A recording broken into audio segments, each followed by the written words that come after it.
우리가 달걀의 노른자 위, 그리고 성경에서 가장 우리들이 중요하다고 생각하는 구절, 신구약 성경을 통틀어서 한 절을 뽑아라 하면은 C.S. 루이스는 오늘 본문 말씀을 뽑았습니다.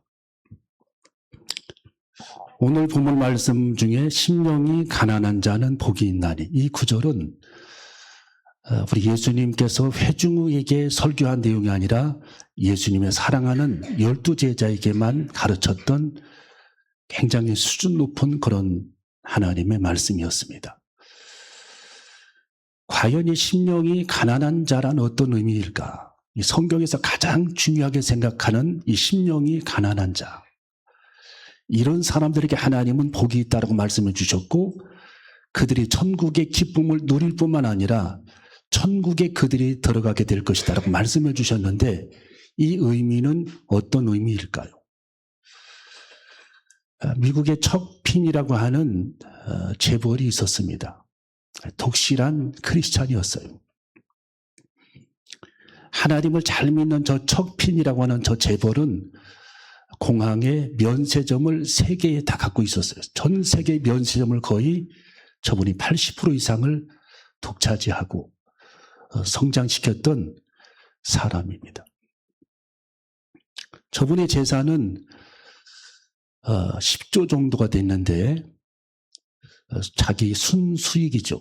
가지고 있는 자기 통장에 있는 재산이 10조 정도가 있었는데, 그 10조 원을 전부 구제 사업에 펼치게 됩니다. 한꺼번에 그 돈을 지출한 것이 아니라 대학을 세우고 병든 아이들을 구제하고 그들을 치료하고 아프리카 난민들을 불쌍히 여기면서 그들을 병을 고쳐주고 했던 일에 그는 재단을 만들어서 혼신의 힘을 기울여 그들을 구제하게 됩니다.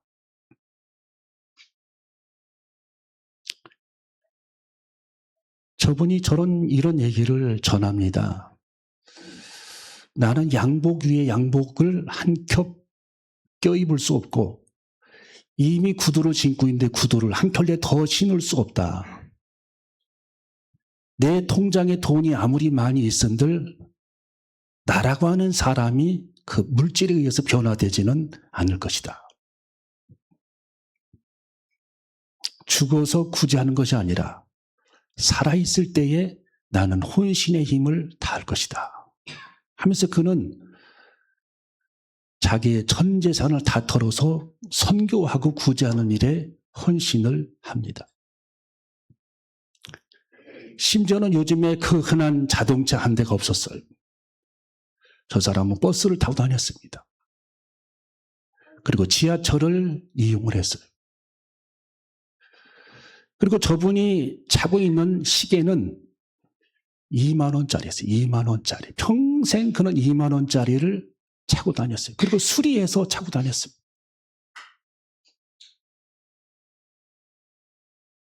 여러분, 미국의 워런 버핏 재벌과 빌 게이츠는 척핀이라고 하는 저분을 롤 모델로 삼았어요.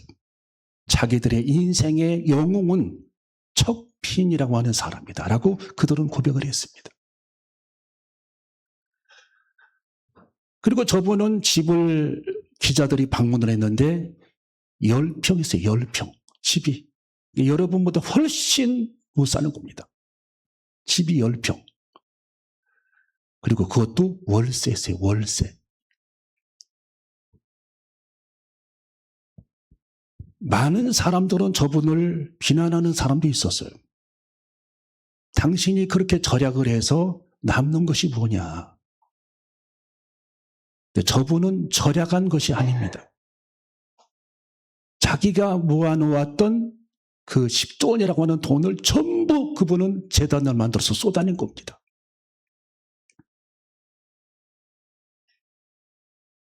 그리고 6년 전에 저분이 89세로 세상을 떠날 때에 그는 자기가 만들었던 재단을 해체시켜버렸습니다. 왜? 돈이 전부 다 지출되었기 때문에 이제 더 이상 이 재단이 있을 필요가 없다 하고 그걸 해체시키고, 그리고 저분은 마지막 임종할 때에 자기의 장기를 사회에 기증할 수 있도록 사인을 하고 세상을 떠납니다. 어떻게 사람이 그럴 수 있을까? 미국의 빌리 그레엄 목사님은 저분을 향해서 심령이 가난한 자라고 고백을 했어요.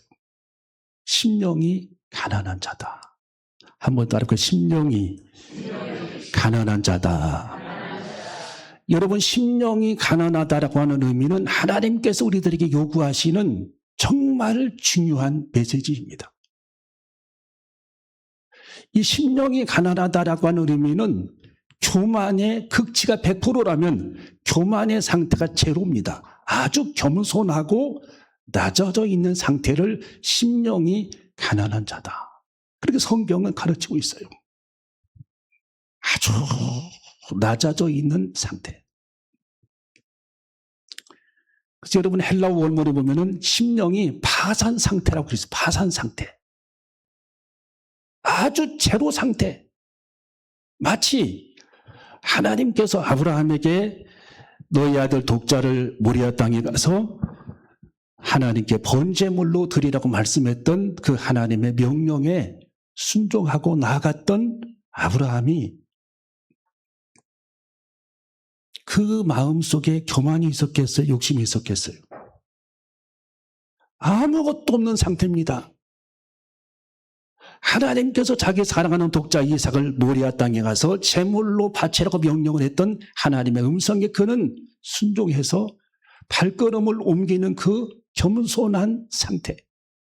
이것이 바로 심령이 가난한 상태입니다. 욕심도 탐욕도 먹임도 권세도 비아냥도 아무것도 없는 낮아져 있는 상태를 가리키는 겁니다. 여러분, 심령이 가난한 사람들을 하나님은 목표로 삼고 성경을 기록한 겁니다. 심령이 가난한 상태. 왜? 하나님은 심령이 가난한 사람들에게 주시는 선물이 굉장히 많이 있기 때문입니다. 여러분, 왜 사람들이 불평하고 원망하는 줄 아세요? 심령이 가난하지 않기 때문입니다. 예. 그의 속에 감사가 느껴지지 않는 거죠. 감사가. 여러분, 마음이 낮아져 있는 사람은, 가장 낮아져 있는 사람은 물방울 하나에도 하나님께 앞에 감사하고 태양빛에도 감사할 뿐만 아니라 하나님의 내게 주신 조그마한 음식물에도 선물에도 과일에도 하나님 앞에 감사한다라는 거예요. 심령이 가난한 자만이. 감사가 찾아오는 겁니다. 그들에게만. 여러분, 물은 높은 산 꼭대기에 물을 뿌리면 빗물이 되리면 어떻게 됩니까? 낮은 곳으로 낮은 곳으로 낮은 곳으로 계속 흘러가다가 제일 낮은 곳에 머무르게 되는 거예요. 이것이 심령이 가난한 자들이 받는 축복입니다. 그래서 이 심령이 가난한 사람들은 우리들이 은혜를 받지 않으려고 해도 은혜가 충만한 거예요. 끊임없이 하나님께서 주시는 은총이 그들 마음속에 넘쳐나게 되는 겁니다. 심령이 가난한 자. 여러분, 모세가 왕궁에서 뛰쳐나왔잖아요. 이집트 사람들이 자기 민족, 노예 생활하는 자기 민족 히브리인들을 채찍질하고 학대하니까 이집트 사람을 불러다가 팼는데 그 사람은 죽었어요. 모세가. 그 바람에 모세는 왕궁에서 나올 수밖에 없었고 그는 도피 생활하면서 광야를 떠돌아다니는 유랑민이 된 겁니다. 모세가. 무려 40년간. 여러분, 모세는 그 당시에 심령이 가장 가난한 상태로 그는 머물러서 삶을 40년간 다듬어지고 또 다듬어지고 하나님은 그를 다듬으시고 또 하나님께서 그를 다듬으시면서 조각가가 불필요한 것들을 제거하듯 하나님께서는 그를 다듬어 내셨습니다. 그래서 성경은 드디어 이런 구절이 만들어지게 됩니다. 모세는 지면의 모든 사람보다 그 온유함이 승하더라. 할렐루야. 모세는 지면의 모든 사람보다 온유함이 승했다. 혈기왕성한 모세가 온유한 사람으로, 심령이 가난한 사람으로 바뀌는 축복을 경험하게 되는 겁니다. 여러분, 엘리야가 어떻게 했죠? 그는 많은 일을 하고서도 하나님을 약간 원망했어요. 하나님, 제가 어쩌다가 이렇게 이세벨에게 쫓겨서 죽을 신세가 됐습니까?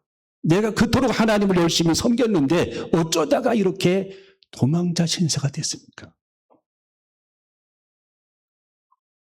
그는 로뎀나무 아래 앉아서 하나님께 기도하면서 하나님, 여기까지 오니 제 생명을 거두어달라고 기도합니다. 여러분, 하나님께서는 엘리야가 지금 가장 낮아진 상태임을 하나님은 확인하셨어요. 가장 낮아진 상태. 심령이 가난한 자의 상태.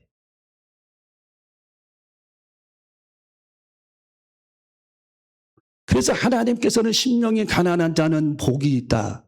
물질적인 그런 현세적인 그런 세상의 복이 아니라 하나님께서 주시는 영적인 축복, 하나님께서 주시는 믿음의 축복,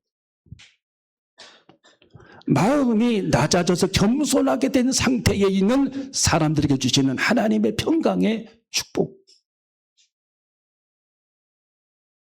여러분, 심령이 가난한 사람들만 내려놓게 되는 겁니다. 내려놓을 수가 있는 게 주님께. 예. 여러분의 삶의 모든 무거운 빈들을 주님 발 앞에 내려놔야 되는데 이게 내려놔지지가 않는 거예요. 왜? 세상 것들이 우리들 마음속에 가득 차 있기 때문입니다. 내 마음이 빈 마음이 되어야 하고 갈급한 심령 상태, 심령이 가난한 자가 되어야 하고 낮아져 있는 상태, 아주 겸손한 상태가 되어줘야 하나님을 의지하는데 세상 것들로 가득 차 있어서 하나님을 더 이상 의지하지 않는 겁니다. 그래서 우리 예수님은 제자들에게만 심령이 가난한 자가 되어라. 심령이 가난한 자가 되어라. 낮아져라. 너 속에 있는 모든 세상의 자아를 깨트려라. 그때 주님이 너 속에 들어가서 너를 다스리시고 통치하시면서 너의 하나님이 되실 것이다. 하나님. 예. 여러분, 저는 한 주간 동안 묵상하면서 이 심령이 가난한 자, 우리 주님께서 그토록 원하셨던 심령이 가난한 자, 이 심령이 가난한 그릇으로 만들 때 하나님이 담아주시는데, 축복된 그릇들로 담아주시는데 우리는 어찌해서 세상 것들로 우리 마음을 가득 채워서 주님의 은총이 우리 속에 머물지 못하는가? 여러분, 우리는 심령이 가난한 자가 되어줘야 할 줄로 믿습니다. 여러분, 심령이 가난할 때 사람들이 맡길 수가 있고 마음의 여유도 생기는 겁니다. 여러분, 세상은 질주해서 성공하는 세상이 아니고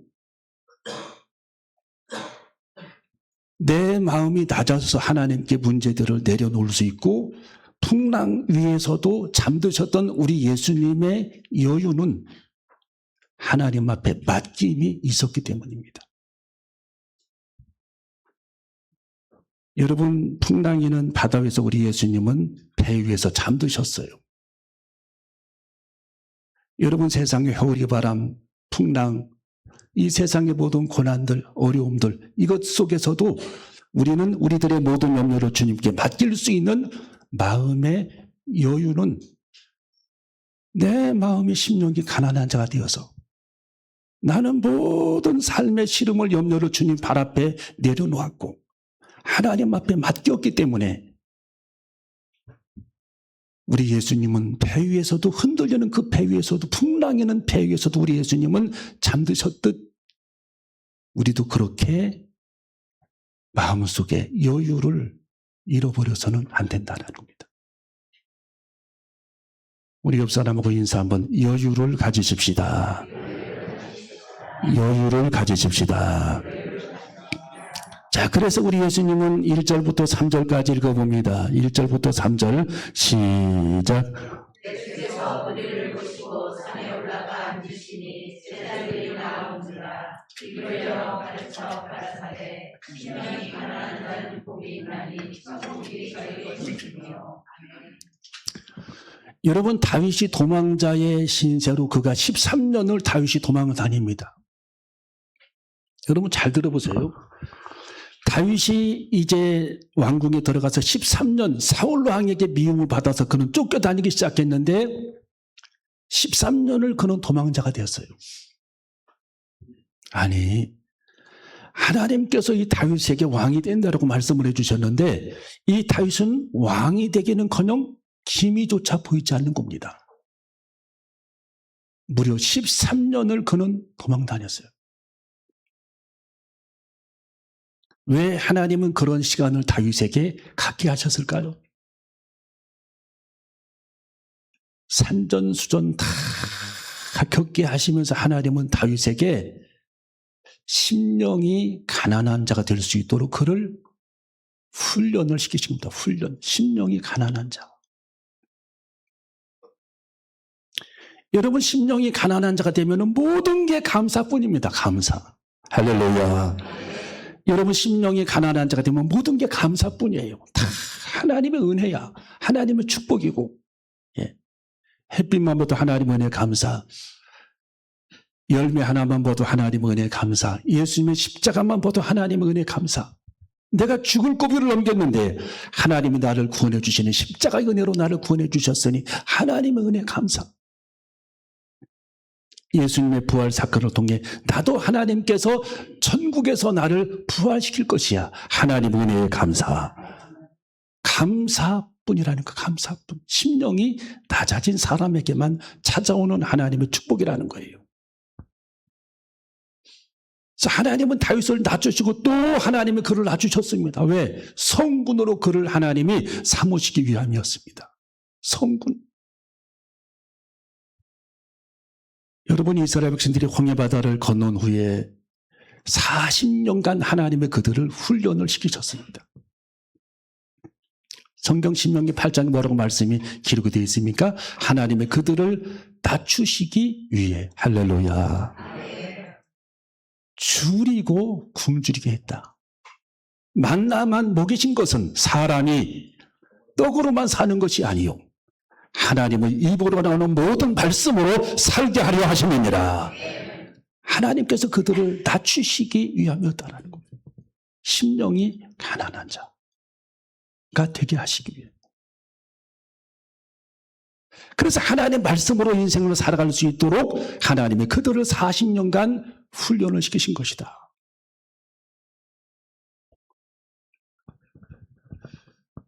여러분, 요셉은 감옥에 13년간 있었습니다. 성경에는 13년이 안 나와 있어요. 미드라시에 나와 있어요. 그는 억울하고 하소연할 얘기들이 많아요. 내가 왜 여기 와 있지? 나는 하나님을 그토록 열심히 섬겼는데 왜 여기 와 있지? 그는 하나님을 원망하지 않았습니다. 여러분, 하나님은 그를 낮추시기 위함이었어요. 하나님은 그에게 그릇을 만들어주기 위함이었습니다. 쓰임받는 큰 그릇으로 하나님은 그를 삼기 위해 그를 13년간 그를 놔주셨습니다. 드디어 하나님의 때가 되시니까 에집트로 하나님께서 그를 왕궁으로 불러들여 나라의 총리로 하나님의 그를 삼아주신 은총을 그가 입게 되는 것입니다. 여러분, 우리는 그릇이 만들어져야 할 줄로 믿습니다. 그릇을 만들어 가십시다. 하나님 제게 그릇을 만들어 주시옵소서. 쓰임받는 그릇으로 만들어 주시옵소서. 종재기만한 작은 간장 그릇만한 작은 그릇이 아니라 내가 하나님 앞에 겸손한 심령이 가난한 자가 되어서 하나님 앞에 겸손히 평생 쓰임받는 그런 그릇이 되기를 원합니다. 우리는 하나님 앞에 그렇게 쓰임받는 삶을 살아가는 저와 여러분이 되어줘야 할 줄로 믿습니다. 여러분, 심령이 가난한 자, 이렇게 중요한 겁니다. 그리고 심령이 가난한 자가 되면은 우리 안에 천국의 기쁨이 찾아오는 거예요. 천국의 기쁨. 예. 조금 전에 제가 이야기했던 척핀이라고 하는 저 재벌, 왜 그분이 그렇게 헌신했겠습니까? 그분은 오로지 마음속에 천국의 소망이 있었어요. 예. 여러분, 그분은 세상을 떠나는 날 가장 기쁨이 있었을 겁니다.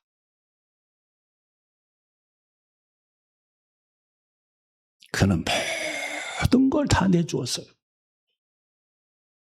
임종 직전 사인할 때에 자기 장기까지 내주었습니다.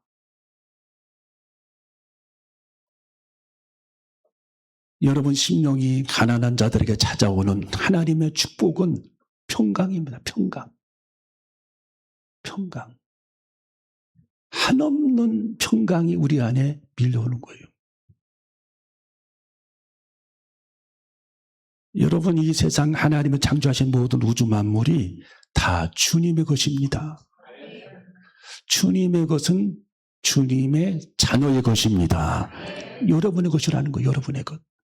그러니 우리가 얼마나 이게 행복하고 평안합니까? 예.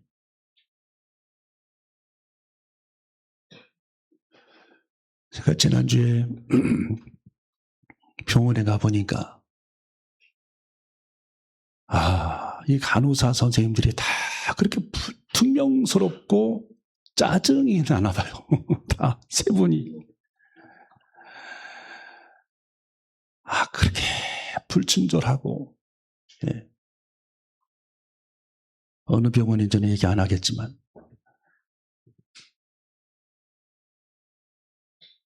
근데 네 분 중에 세 분이 그렇게 불친절한데 한 분만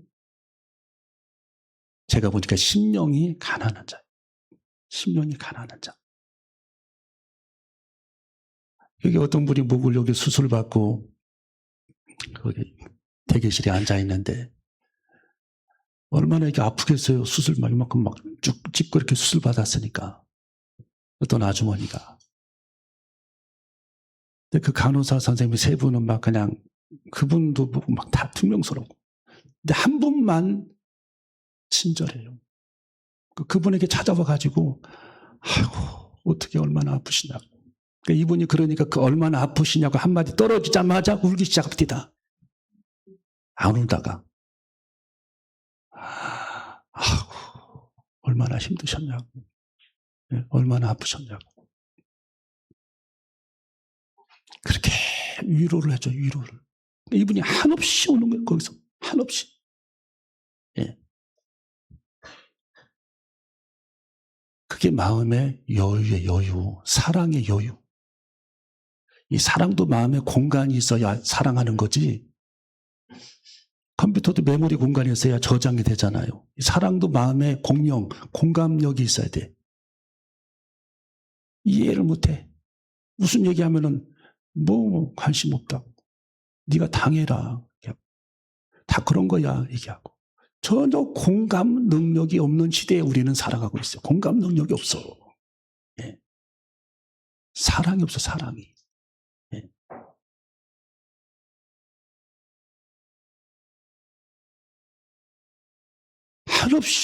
한없이 그분을 다독였어요. 그 간호사 선생님이. 이분은 한없이 그 품에 안겨서 울고 있어요. 여러분, 우리는 이 시대에 하나님께서 심령이 가난한 자들을 지금 찾고 계시는 겁니다.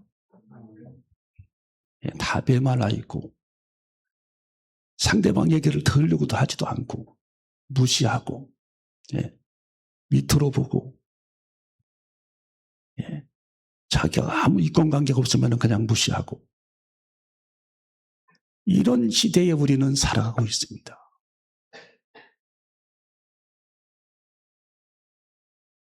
여러분, 바리새인과 세리 두 사람이 하나님의 성전뜰에 서서 하나님 앞에 기도하고 있었어요. 우리 예수님께서 그걸 보셨습니다. 바리새인은 주님, 제가 저 세리들과 같이 되지 않았음을 감사하나이다 하고 우쭐해서 하나님 앞에 자기 자랑을 늘어놓으면서 기도를 합니다.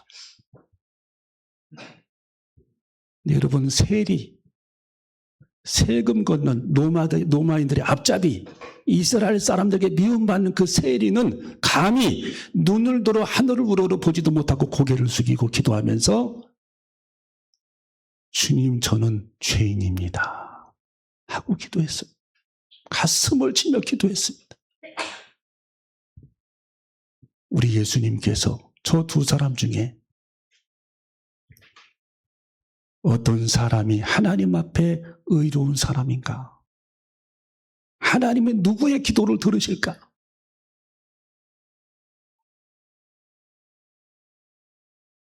여러분, 우리는 하나님 앞에 심령이 가난한 자가 되어줘야 합니다. 우리들의 육성, 고집, 아집, 이것들이 우리들 마음속에 가득 차 있고 이게 깨트려지지 않은 상태에서 우리가 주님을 만날 수 없습니다. 주님은 내 속에 찾아오지 않습니다. 주님은 내 삶을 통치하시지 않습니다. 하나님은 나와 아무런 상관이 없는 삶을 살아가시는 겁니다. 여러분, 우리는 심령이 가난한 자, 길선주 장로님이 계셨습니다. 평양의 장대현 교회에. 복음성가에 1907년이라는 복음성가 있잖아요. 제목이 뭡니까? 예, 1907년. 거기 1907년이 나오잖아. 그게 뭐냐? 평양의 부흥의 시대. 부흥의 시대. 평양의 온 시민들이 뒤집어졌습니다. 옛날에. 다 회개하고 통곡했습니다. 그때 길선주 장로님은 장대현 교회에 다녔습니다. 목사님은 설교를 했어요. 회개하라고. 저분이요, 자기 거래처에 있는 사람의 돈을 떼어먹은 것에 대해서 저가 교인들에게 그걸 다 발표를 했어요. 예배 시간에. 통곡하면서.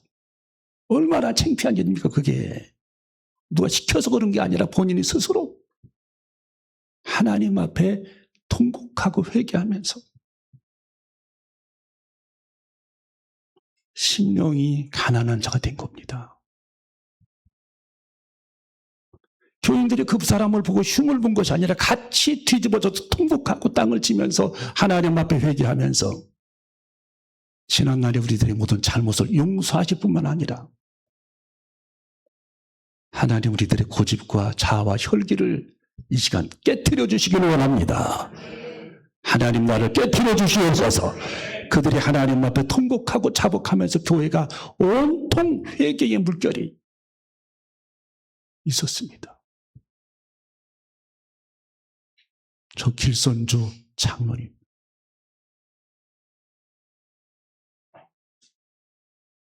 여러분, 예수님은 성경에서 가장 중요한 구절, 심령이 가난해야 온유할 수 있고, 심령이 가난해야 애통할 수 있고, 심령이 가난한 자만 의에 줄이고 목말라 할 수 있고, 심령이 가난한 자만이 하나님 나라를 차지할 수 있느니라. 심령이 가난한 상태로 분명히 네가 가야만, 통과해야만 하나님께서 너에게 하나님 나라를 선물로 줄 것이다. 여러분, 이 시간 우리는 하나님 앞에 통회하면서 주님, 얼마 남지 않은 이 생에 하나님 앞에 낮아지고 깨트릴 것을 깨트리고 끊어야 할 것을 끊어내면서 최고로 낮아진 심령이 가난한 상태로 나를 만들어 가시옵소서. 오늘 결단하는 축복된 시간이 되시기를 주님의 이름으로 축원합니다. 주님, 나를 심령이 가난한 자로 만들어 주시옵소서. 애통하는 자가 되게 하시옵소서. 온유한 자가 되어서 하나님 나라를 기업으로 차지하는 자가 되게 하시옵소서. 이 심령이 가난한 자의 모습 주님 제게 허락하여 주시옵소서. 오늘 결단하는 축복된 시간이 되시기를 주님의 이름으로 축원합니다. 기도하시겠습니다.